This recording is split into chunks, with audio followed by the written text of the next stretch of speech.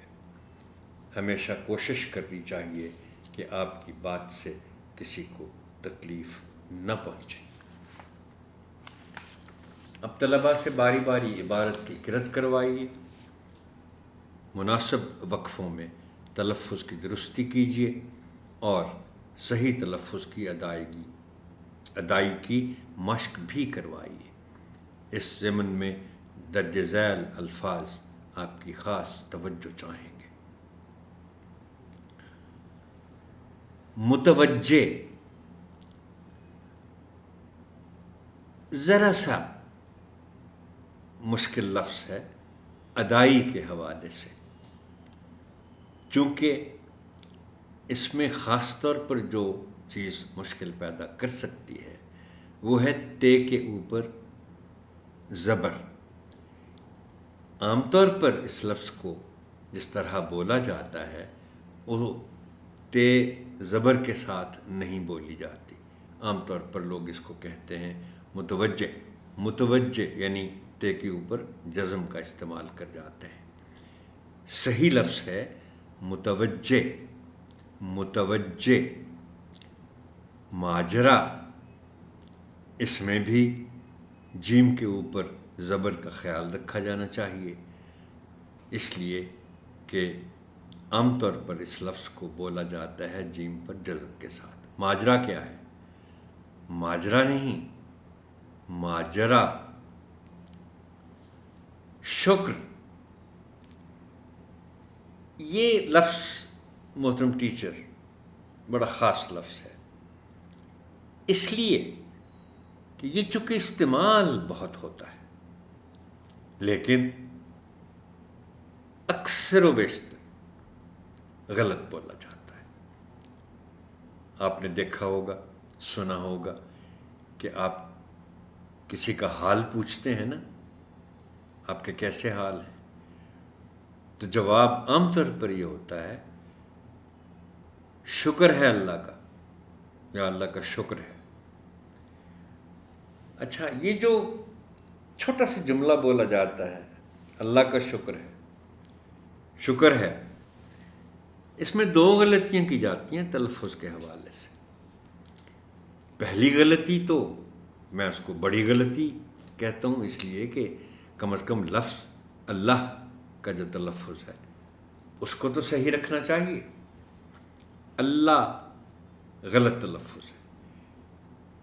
اللہ کا آخری حرف ہے اے، اور بولتے ہوئے اس کو سنا جانا چاہیے. اللہ، اللہ تعالیٰ، اللہ تعالیٰ نہیں بلکہ تعالیٰ کو بھی لوگ تعالیٰ کہہ جاتے ہیں، اللہ تعالیٰ. تو اللہ تعالیٰ، اور پھر یہ خاص طور پر یہ لفظ جو ہے یہ شکر ہے، کاف کے اوپر جزم ہے. اس کو شکر نہیں کہنا کبھی بھی، شکر. استعمال، یہ لفظ بھی کافی مظلوم ہے بیچارہ، چونکہ ہم اس کو عام طور پر استعمال پڑھ جاتے ہیں، یعنی عین کو ہم کھا جاتے ہیں. استعمال، استعمال. کوشش، اس کو ہم کوشش بھی پڑھتے ہیں، بولتے ہیں عام طور پر، کوئی نہیں پرواہ کرتا کہ اس کو صحیح بولا جائے. کوشش ہے، کوشش نہیں ہے. طلباء کو مشکل الفاظ کے معنی بتائیے، سمجھائیے اور تختہ تحریر پر لکھیے. آپ کی آسانی کے لیے چند الفاظ اور ان کے معنی ذیل میں پیش کیے جا رہے ہیں. متوجہ، توجہ کرنے والا. متوجہ. مصروف، کوئی کام کرتے ہوئے. اب دیکھیں یہ لفظ مصروف کے معنی کس کو نہیں آتے؟ بچوں کو بھی آتے ہیں. لیکن میں نے جیسے پہلے آپ سے شاید پچھلے باب کے سیشن میں کہا تھا کہ میں اگر یہ معنی لکھتا ہوں تو اس کا مقصد یہ نہیں ہوتا، اس کا مطلب یہ نہیں ہوتا کہ میں یہ فرض کر رہا ہوں کہ آپ کو نہیں معلوم، آپ کو معلوم ہوں گے. لیکن آپ کی آسانی کے لیے کہ آپ کون سے الفاظ استعمال کرتے ہوئے بچوں کو ان الفاظ کے معنی بتائیں گے. سو مصروف، کوئی کام کرتے ہوئے. ماجرا، واقعہ. رخصت ہونا، چلے جانا. صلح کرنا، دوستی کرنا، یا کم از کم لڑائی بند کرنا. فرمان، فرمایا ہوا. حکم، کہا ہوا. بند کتابوں کے ساتھ پہلے آپ عبارت کا مفہوم بیان کریں اور پھر طلباء کو خاموش قرأت کا وقت دیں. اس کے بعد ان کی کتابیں بند کروا کر منتخب بچوں کو عبارت کا مفہوم بیان کرنے کے لیے کہیں. بہتر تفہیم کے لیے متن میں موجود حدیث مبارکہ کی تشریح کرتے ہوئے بچوں کو بتائیں کہ ہم دوسروں کو اپنی زبان اور ہاتھ سے کس طرح محفوظ رکھ سکتے ہیں۔ اب یہ میں دوبارہ اس کا ذکر کر دیتا ہوں حدیث مبارکہ کا۔ مسلمان وہ ہے جس کی زبان اور ہاتھ سے دوسرے مسلمان محفوظ رہیں۔ اس کی آپ وضاحت بچوں کے لیے ضرور کیجیے گا، ان کو بتائیے گا کہ ہم اپنی زبان کے ذریعے یا ہاتھ کے ذریعے دوسرے مسلمانوں کے جذبات کو کیسے مجروح کر سکتے ہیں اور انہیں کیسے نقصان پہنچا سکتے ہیں۔ اس کا مطلب ہے کہ ہم کوئی بات ایسی نہ کریں جس سے سننے والوں کو تکلیف ہو، ہم کوئی کام ایسا نہ کریں، بلکہ اس کی ایک تشریح تو یہ بھی ہو سکتی ہے کہ ویسے تو ہم کوئی کام ایسا اپنے ہاتھوں سے نہ کریں جس سے کسی دوسرے کا نقصان ہو یا کسی دوسرے شخص کو تکلیف پہنچے، لیکن اس کی ایک آخری شکل جو ہے وہ یہ ہے، اور یہ آپ بڑی وضاحت سے بچوں کو بتائیے کہ یہ نوبت قطعی طور پر نہیں آنی چاہیے کہ ہمارا ہاتھ کسی پر اٹھے، کسی کے ساتھ جھگڑا ہو جائے، لڑائی ہو جائے تو یہ ہوتا ہے کہ ہم سب سے پہلے پھر اس پہ ہاتھ اٹھا دیتے ہیں۔ غصہ اگر زیادہ آ گیا تو ہم اس کو مار سکتے ہیں۔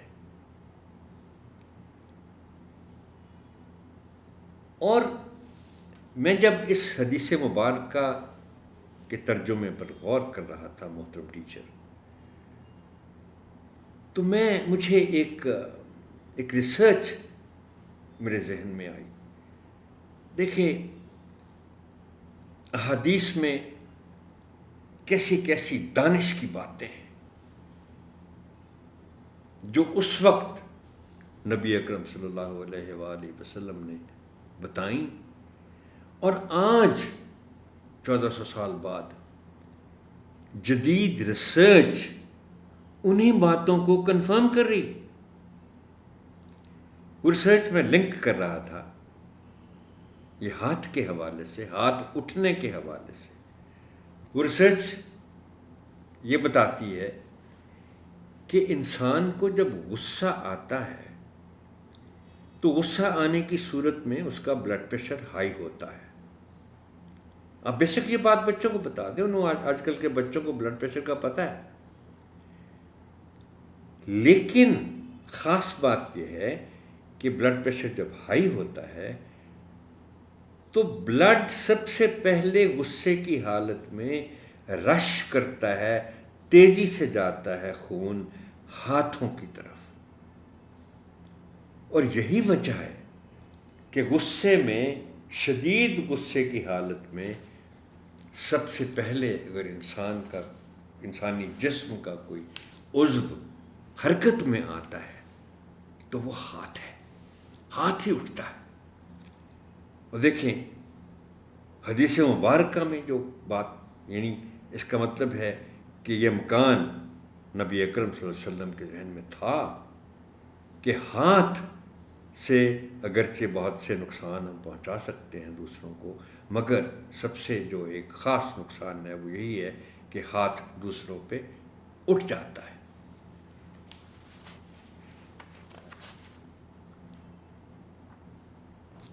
اب آپ چند الفاظ کا انتخاب کریں اور بچوں سے کہیں کہ وہ ان الفاظ کو استعمال کرتے ہوئے اپنے جملے لکھیں۔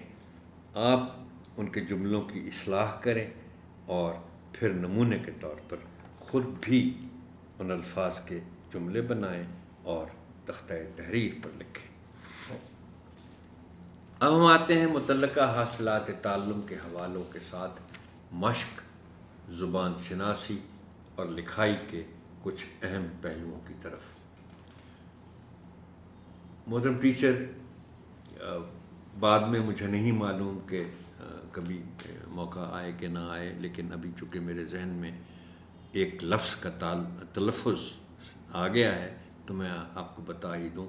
یہ بھی چونکہ پڑھا مشق، زبان شناسی اور لکھائی، تو زبان شناسی تو ٹھیک ہے، ہو گیا مرکب لفظ، لیکن لفظ زبان کے تلفظ دو ہیں، اور بتانا میں آپ کو خاص طور پر یہ چاہتا ہوں کہ وہ دونوں تلفظ درست ہیں، یہ نہ سمجھا جائے کہ ایک صحیح ہے ایک غلط ہے۔ زے پر پیش ہے تو بھی ٹھیک ہے، زے پر زبر ہے تو بھی ٹھیک ہے۔ سو یہ زبان بھی ہے اور زبان بھی ہے۔ بچے درج ذیل جملوں کو پڑھ کر سنائیں گے۔ یہ صفحہ 78 ہے، سوال نمبر 5 ہے۔ تو یہ جملے آپ بھی پہلے بچوں کو پڑھ کر سنائیں گے، یا جب وہ پڑھ لیں تو پھر ان کے تلفظ اور روانی کے حوالے سے ان کو تھوڑا بتا کے سمجھا کے تو پھر آپ بھی پڑھ دیں گے۔ میرے بستے میں بہت سی چیزیں ہیں، چڑیا گھر میں کئی قسم کے جانور ہیں، پاکستان ایک اسلامی ملک ہے، صاف ستھرے رہنا اچھی عادت ہے، اللہ تعالی اپنے بندوں سے پیار کرتے ہیں۔ اب دیکھیے، یہ 5 جملے ہیں، اور ان 5 جملوں میں 4 جملے کم از کم ایسے ہیں جن میں کوئی ایک لفظ تو ایسا ہے جس کا تلفظ بہت سے لوگ غلط کرتے ہیں۔ پہلے جملے میں میرے بستے میں بہت سی چیزیں ہیں، لفظ بہت ہو گیا جس کو لوگ بہت پڑھتے ہیں، سو بچوں کا بتائیں گے، ظاہر ہے ان سے پڑھوا کر سننے کا مطلب ہی یہ ہے۔ چڑیا گھر میں کئی قسم کے جانور ہیں۔ اب یہ آپ کو بھی معلوم ہے محترم ٹیچر کہ اس لفظ کو قسم پڑھا جاتا ہے، کئی قسم کے جانور، لفظ ہے قسم۔ پاکستان ایک اسلامی ملک ہے، یہ جو لفظ ملک ہے، میں اس کو بیچارہ لفظ کہتا ہوں کیونکہ پڑھے لکھے لوگ بھی اس کو ملک بولتے ہیں، ملک کم لوگ کہہ پاتے ہیں۔